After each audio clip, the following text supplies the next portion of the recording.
The silence of space pressed in on all sides as Kale moved through the narrow corridors of Outpost 7. His footsteps echoed against metal floors, the only sound besides the soft hum of life support systems. The station wasn't large, just 3 modules connected in a ring, orbiting a gas giant far from any populated world. Kale paused at the main viewport. His reflection stared back. Blue-tinted skin, large eyes adapted for the dim light of his homeworld, and the breathing ridges along his neck that fluttered with each breath. He had been alone on this outpost for 3 years now. 3 years of watching stars and collecting data about cosmic radiation.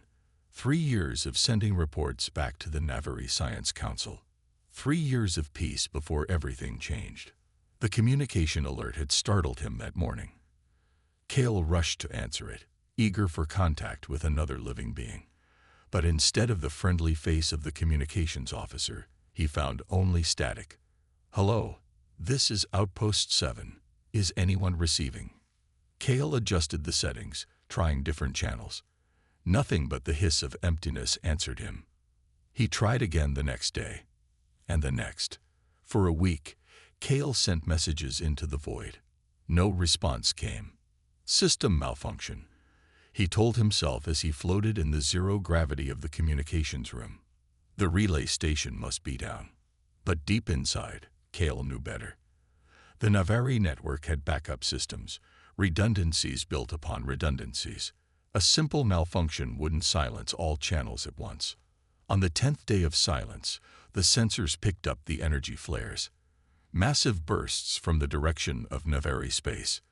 The pattern was unmistakable to anyone who had studied military history. Weapons fire, on a scale that turned his blood cold.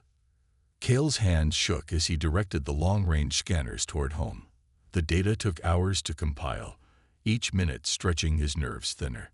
When the images finally formed on his screen, Kale sank to his knees. The Vrax Dominion's warships surrounded his homeworld.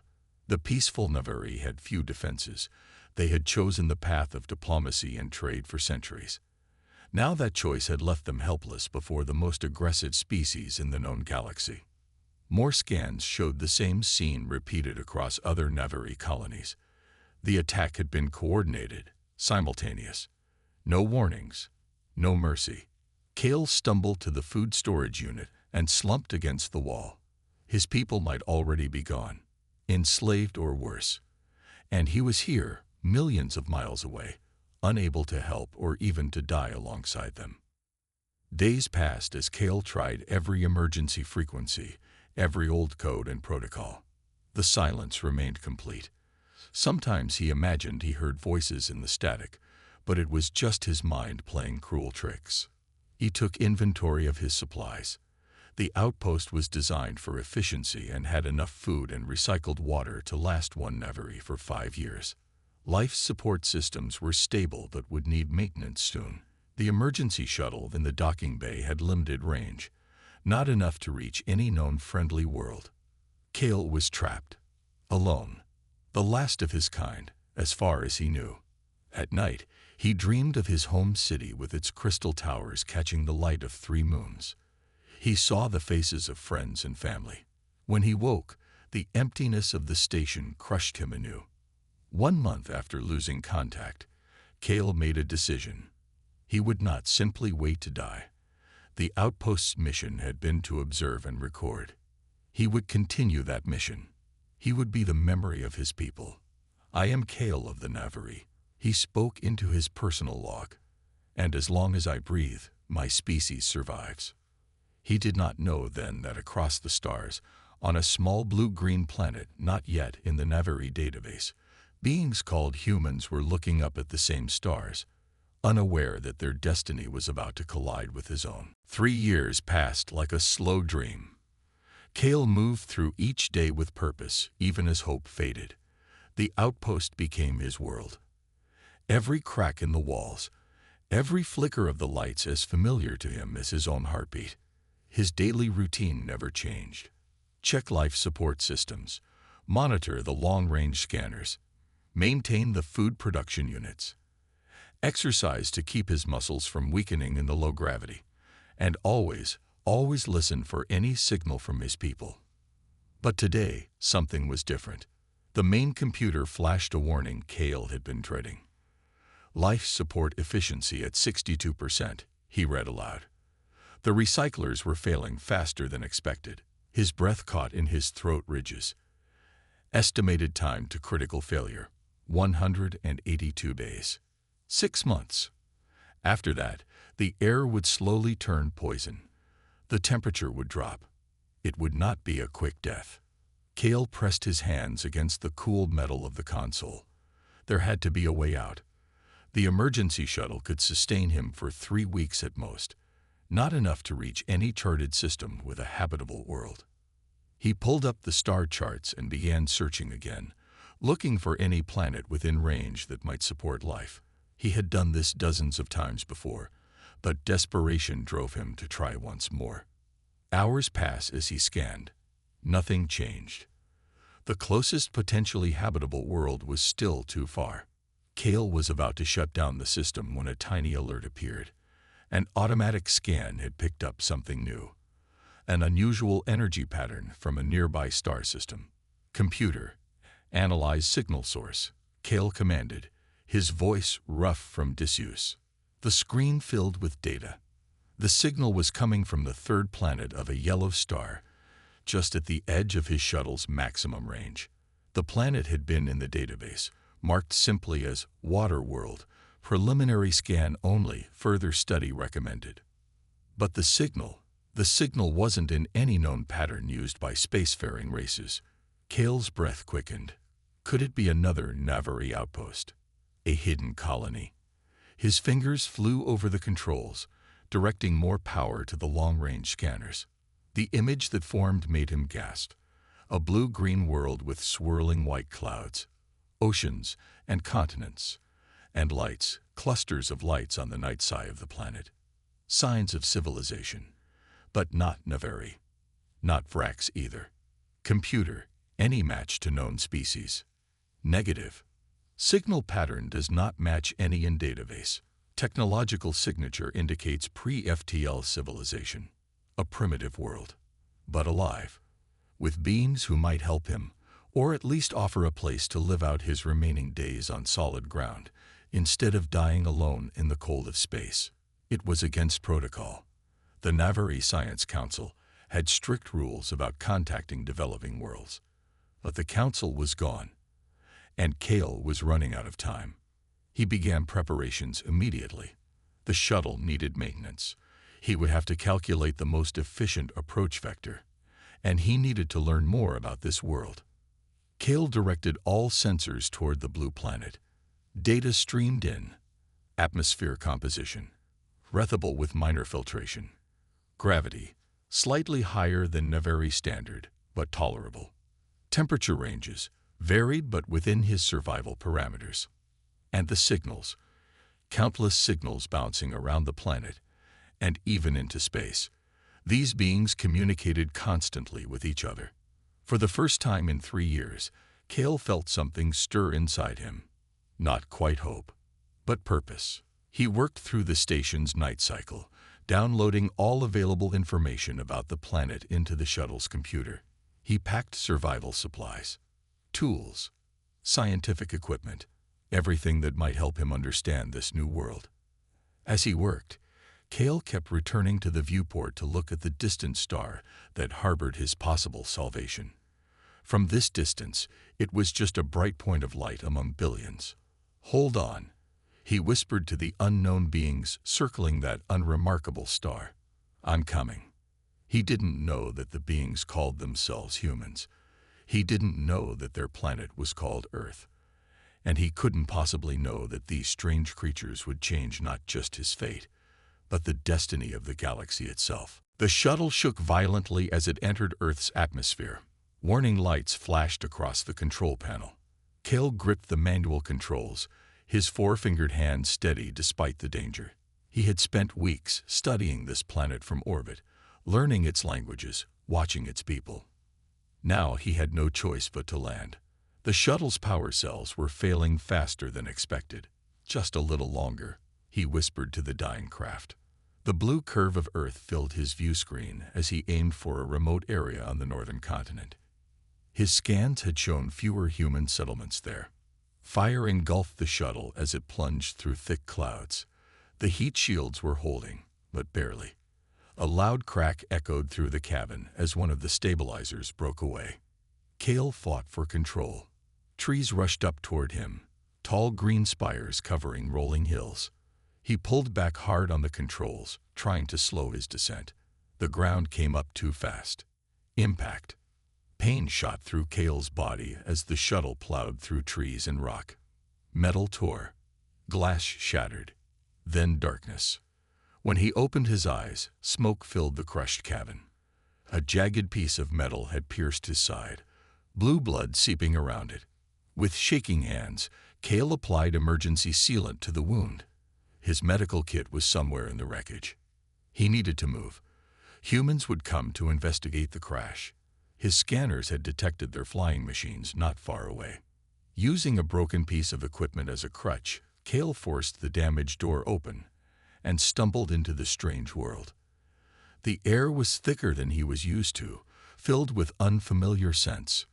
Trees towered above him. The higher gravity made each step an effort. He managed 50 steps before collapsing against a tree trunk. Blood leaked through the sealant. His vision blurred. In the distance, he heard a rumbling sound. Some kind of ground vehicle. Humans were coming. Ethan Jones had been marking trail paths when he saw the fireball streak across the sky. 17 years as a forest ranger in Wyoming had shown him many things, but never anything like this. He radioed it in as a possible meteor strike and drove his truck as close as he could to where he thought it had landed. The last quarter mile, he had to hike. The smell of burnt wood and hot metal guided him. What he found changed everything he thought he knew about the universe. It wasn't a meteor. It was a ship.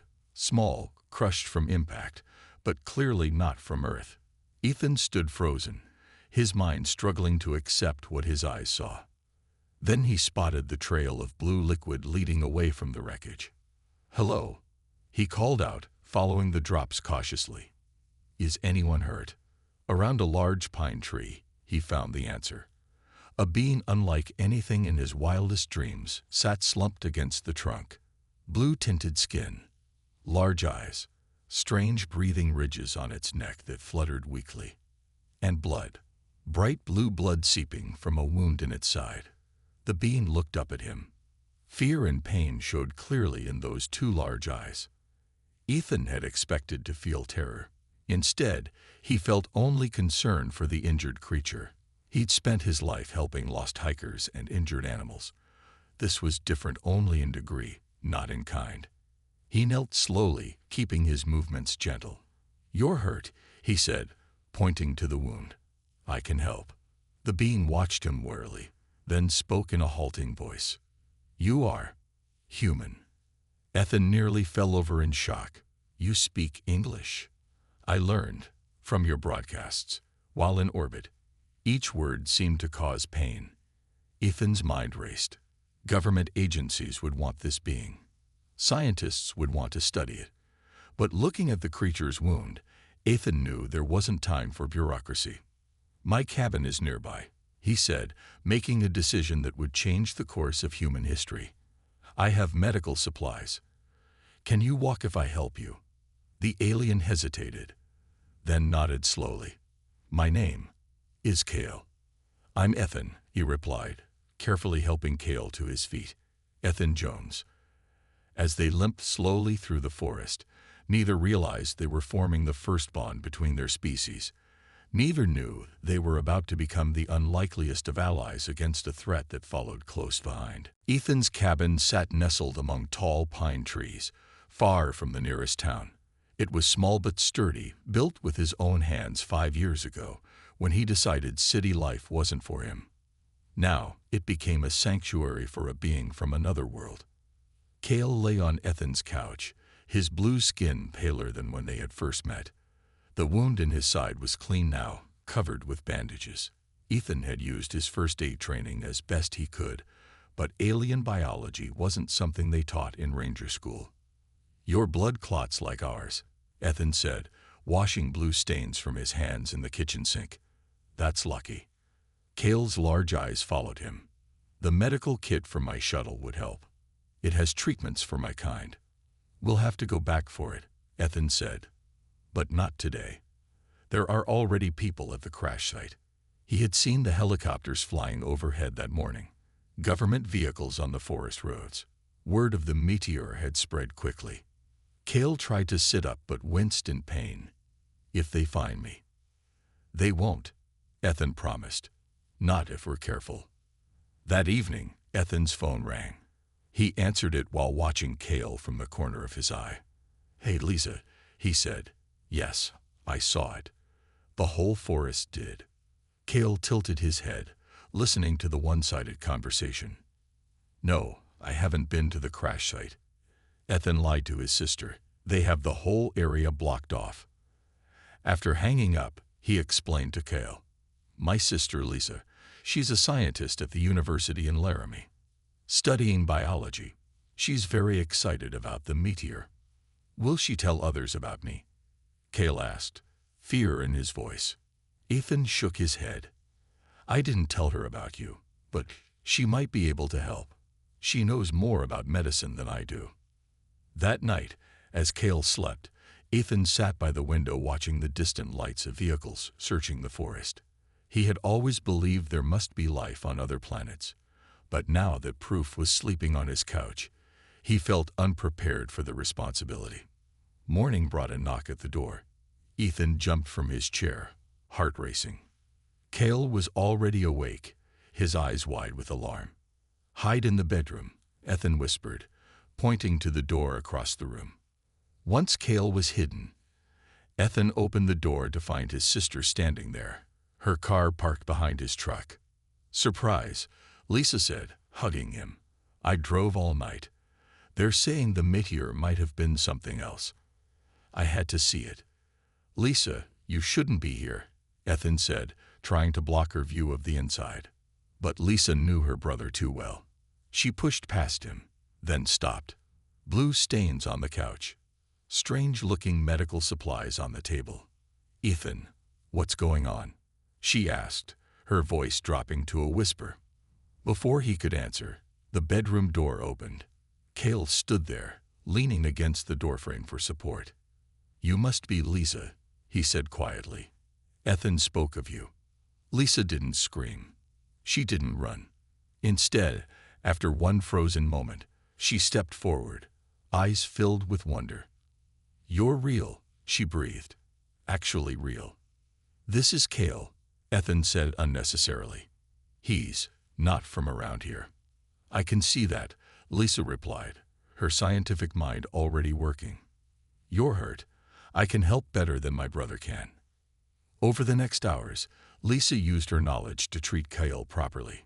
Her hands were steady, her questions precise. When she finished, Cale was breathing easier. Thank you, he said to both humans. On my world, we believed we were alone in the universe.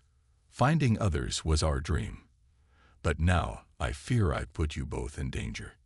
Why? Lisa asked. Cale's face grew grim. Because where I go, the Vraks may follow. And if they find your world. He didn't finish the sentence. He didn't need to. Outside, more helicopters flew over the forest, searching for the fallen star that would change everything. 2 months passed. Cale grew stronger under Lisa and Ethan's care. His wound healed, leaving a dark blue scar on his side. Each day, he learned more about humans, their world and their ways.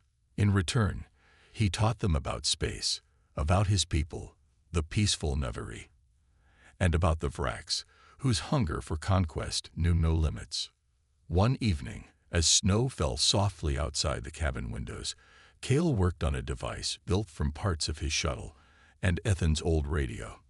Lisa watched his four-fingered hands move with surprising grace. What exactly are you building? She asked. A scanner, Cale replied, to watch the skies. If the Vraks come, we must have warning. Ethan entered, shaking snow from his coat. The government people are finally leaving. They took pieces of your ship with them. Kale's breathing ridges fluttered with concern. Did they learn anything? Not enough, Ethan said.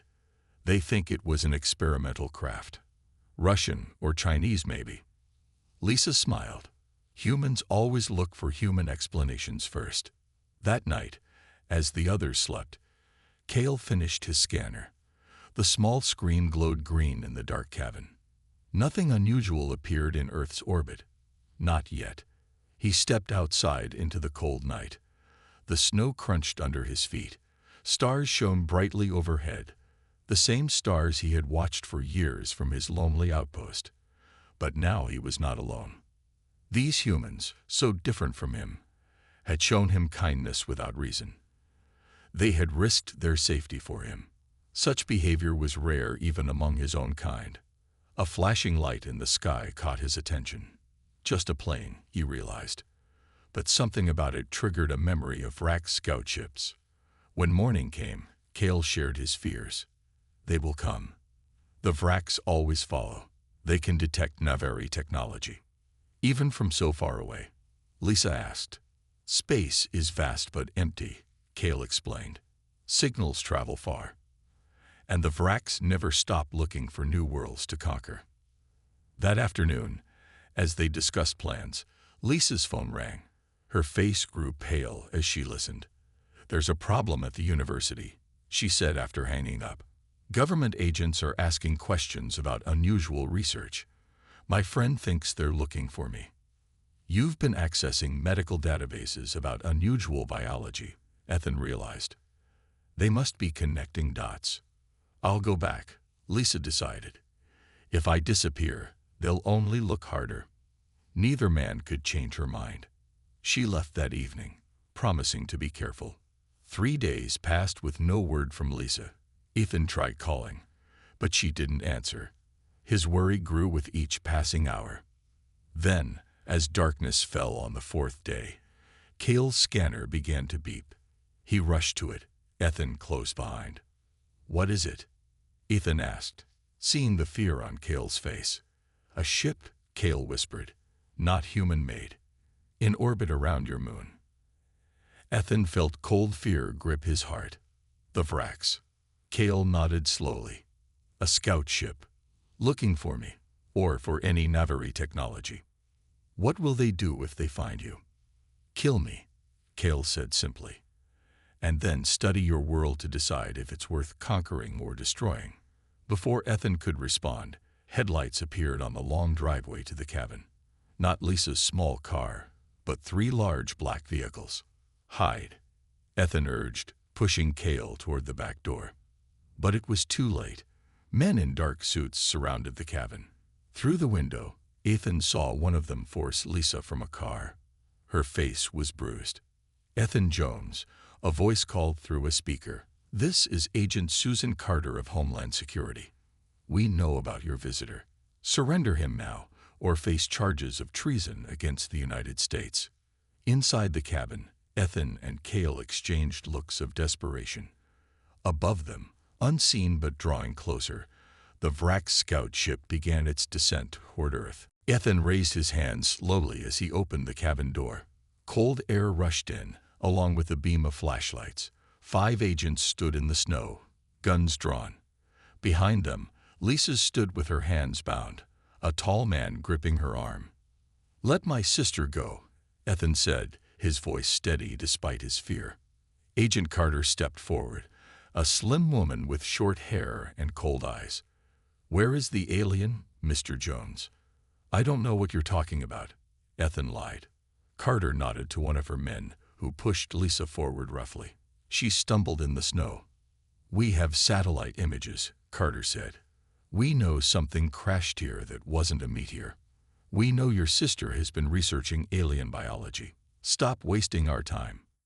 Inside the cabin, Kale made his decision. These humans had risked everything for him. He would not let them suffer more. He stepped into the doorway beside Ethan. The agents gasped. One raised his gun higher. I am here, Kale said simply. Let them go. They only helped an injured being. On my world, that is not a crime. For a long moment, no one moved. Then Carter lowered her weapon slightly. "Bring them all in," she ordered. "Headquarters wants to see this." They were taken in separate cars. Kyle watched the trees pass by outside the window, wondering if he would ever see the stars again. Beside him, Agent Carter studied him with curious eyes. "You speak our language," she said. "How?" "I studied your broadcasts from orbit," Kale explained. "Languages are patterns. Patterns can be learned. Why did you come to Earth?" Kale looked at her directly. "To survive.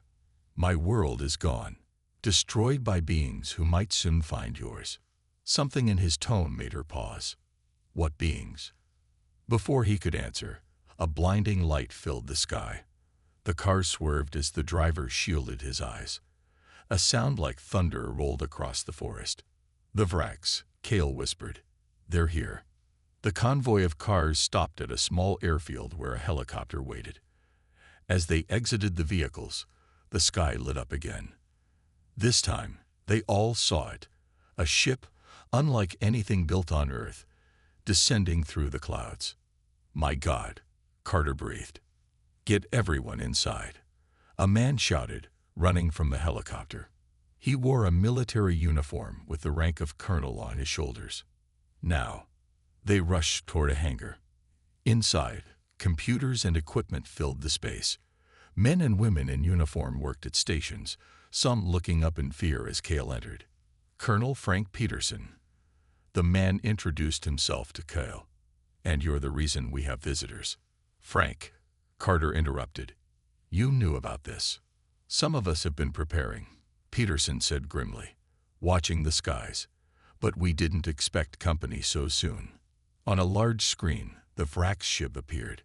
Shaped like a dark arrowhead, it hovered above the forest near Ethan's cabin. "They're looking for Navari technology," Kale explained. "My shuttle. They can track its energy signature." "What will they do when they find it?" Peterson asked. "Send scouts first.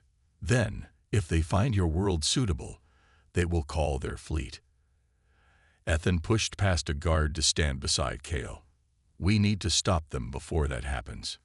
"How?" Carter asked. "Their technology is far beyond ours."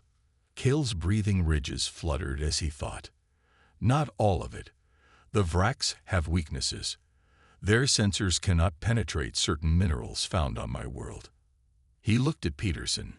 "Does Earth have lead?" "Yes," the colonel answered. "Why?" "It might shield us from their scans, and their personal armor has a flaw. A cooling port at the back that is vulnerable." Peterson studied the alien, then made a decision. "Agent Carter, release Dr. Jones. We need her expertise." He turned to his team. "And get me our best tactical squad. We're going to welcome our new visitors." As plans formed around him, Kale felt something he had not experienced in years. Hope. These humans, faced with a threat beyond their understanding, did not cower or surrender. They prepared to fight. For the first time, Kale wondered if the Vraks had finally met their match. Dawn broke over the Wyoming forest. The Vraks ship now hovered directly above what remained of Kale's shuttle. In the military bunker 20 miles away, humans watched on screens powered by satellite feeds. 3 smaller craft have left the main ship, reported a young soldier. Colonel Peterson nodded. Landing parties, just as Kale predicted. Kale stood beside the colonel, his blue skin looking pale under the harsh lights. 6 human soldiers waited nearby, dressed in black tactical gear. Lead plates had been added to their vests based on Kale's suggestion. "Remember," Kale told them, "Vraks cannot see well in daylight. Their eyes evolved for a world with a dim sun. Use the light to your advantage." Ethan stepped forward. "I'm coming too." "You're a forest ranger, not a soldier," Peterson objected. "I know those woods better than anyone," Ethan insisted. "And Kale trusts me." The colonel hesitated, then nodded. "Stay close to the team." Lisa hugged her brother tightly. "Be careful." 2 helicopters carried the team toward the forest. Flying low to avoid Vraks detection, they landed in a clearing 3 miles from the Vraks landing site. "From here, we go on foot," said Captain Alan Diaz, the team leader. His men checked their weapons, special bullets designed by Lisa and Kale, coated with metals harmful to Vrax biology. Kale led the way, moving silently through the trees. The humans followed, impressed by how the aliens seemed to glide over fallen branches without making a sound. "My people were prey once," Kale explained when Ethan commented. "Before we built cities, the instinct remains." They crested a hill and dropped to the ground. In the valley below, 3 Vrax warriors examined the remains of Kale's shuttle. Even from a distance, their appearance caused the humans to tense. The Vrax stood 7 feet tall, their bodies covered in gray armor. Their heads were narrow and pointed, with 4 glowing red eyes. Each carried a weapon that looked like a cross between a rifle and a spear. "They're looking for survivors," Kale whispered. "Standard procedure." Captain Diaz raised his binoculars. "I see the cooling ports you mentioned. Small target, though." "1 hit is enough," Kale assured him. "Their body temperature is much higher than yours or mine. Block the cooling system, and their armor becomes an oven." The humans spread out, encircling the Vrax from the cover of trees. Peterson's voice came through their earpieces. "Remember, we need one alive if possible. We need information." The attack began with a flash grenade thrown by one of the soldiers. The Vrax screeched, their sensitive eyes overwhelmed by the light. Gunfire erupted, special bullets flying toward the aliens. The first Vrax fell almost immediately, a shot hitting the cooling port exactly as Kale had described. The second turned and fired its weapon. A tree exploded into splinters. Ethan ran from his position to another, drawing fire away from the soldiers. A Vrax warrior turned to track him. Captain Diaz took the shot, hitting the alien in the leg first, then the cooling port as it stumbled. The third Vrax was smarter. It threw down a device that created a smoke screen, then charged toward the trees where Kale was hiding. "It knows you're here," Ethan shouted, running toward his friend. Kale stood his ground. As the Vrax burst through the trees, Kale dodged its first attack, moving with surprising speed. The Vrax swung again with its weapon. A shot rang out. The Vrax froze mid-swing, then toppled forward. Behind it stood Agent Carter, her gun still raised. "I thought you might need backup," she said. The smoke cleared. 2 Vrax dead, 1 wounded but alive. The humans gathered around the injured alien as Captain Diaz secured it with special restraints. "We should go," Kale urged. "When these do not report back, more will come." As if confirming his words, the main Vrax ship began to descend toward them. "Fall back to the helicopters," Peterson ordered through the radio. "Bring the prisoner. And someone tell the president we are not alone in the universe, and our new neighbors aren't friendly." In the sky above them, the Vrax ship grew larger, but something else appeared on the horizon. The contrails of fighter jets racing toward the scene. Humanity's first battle against alien invaders had just begun. And though the war was far from won, the first victory belonged to Earth. The next 3 days passed in a blur of activity.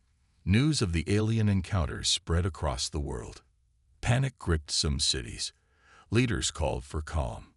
Military forces worldwide went on high alert as the Vrax mothership took position in Earth's orbit. In an underground command center beneath the Rocky Mountains, Kale worked alongside humans to prepare Earth's defenses. The captured Vrax had revealed valuable information before dying from its wounds. A full invasion fleet was only days away. "They see your world as perfect for colonization," Kale explained to the assembled world leaders on the video screen.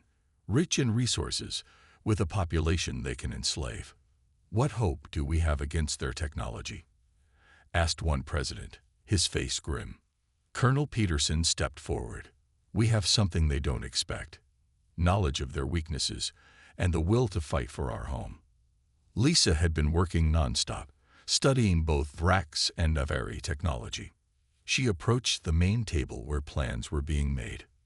"We've modified our missiles with the metals harmful to Vrax systems," she reported. "And the radio array is almost ready." Kale nodded gratefully. The massive communication array had been his idea, a way to call for help from other species who might oppose the Vrax. Ethan stood by the window, watching fighter jets take off from the nearby airbase. Will anyone answer if we call? I don't know, Kale admitted. Many worlds have fallen to the Vrax. Many more hide, but some fight. That night, as the array neared completion, the Vrax made their first move. Small ships descended on major cities, targeting power plants and military bases. Earth's defenders fought back with their new weapons. Some Vrax ships fell from the sky in flames. Others completed their missions. By morning, 60% of Earth's power grid was dark. But the command center, running on independent power, continued its work. The array is ready, Lisa announced as dawn broke. But we need more power to reach beyond our solar system. Colonel Peterson looked at the reports coming in. We've lost too many power stations. We don't have enough. Kale studied the designs, then looked up with determination in his large eyes. My shuttle's power core. It's damaged but still functional. It could provide the energy we need. The core is in Vrax's hands now, Ethan reminded him. They've set up a base around your crash site. Then we take it back, said Agent Carter, checking her weapon. One last mission. The team moved out at noon. Kale, Ethan, Carter, Captain Diaz, and 4 soldiers. Their helicopter dropped them 5 miles from the crash site. As they approached on foot, they saw the Vrax had built a small fortress around the shuttle remains. Too many to fight directly, Diaz observed. Kale pointed to a ridge overlooking the site. The power core emits radiation harmful to Vrax. That's why they built around it rather than moving it. If we can reach that ridge, I can trigger an overload remotely. It won't destroy the core, but it will drive them away long enough for us to retrieve it. The climb was steep. Twice they had to hide as Vrax patrols passed below. When they reached the ridge, Kale used a device built by Lisa to send the signal. Below, alarms blared as radiation levels spiked. Vrax soldiers ran from the site, their cooling systems unable to handle the additional heat from the radiation. Now, Carter ordered, and the team rushed down the slope. They reached the shuttle minutes later. While the soldiers stood guard, Kale and Ethan extracted the glowing power core. Got it, Ethan said, carefully placing it in a lead-lined container. They made it back to the helicopter just as the Vrax realized they had been tricked. As they lifted off, energy weapons fired from below, barely missing them. At the command center, Lisa was waiting. With careful hands, she connected the alien power core to the human-built array. The lights dimmed, then brightened as power flowed. Kale activated the transmitter. A message beamed out across the stars in thousands of languages. Earth stands against the Vrax dominion. We fight for freedom. We call for allies. We will not surrender. As the message repeated, Kale looked at his human friends. No longer abandoned, no longer alone. Now, he said softly, we wait for an answer. High above, the first ships of the Vrax invasion fleet appeared in the darkness of space. And further still, beyond human sensors, something else moved in response to Earth's desperate call. Humanity had struck like lightning. The storm was just beginning.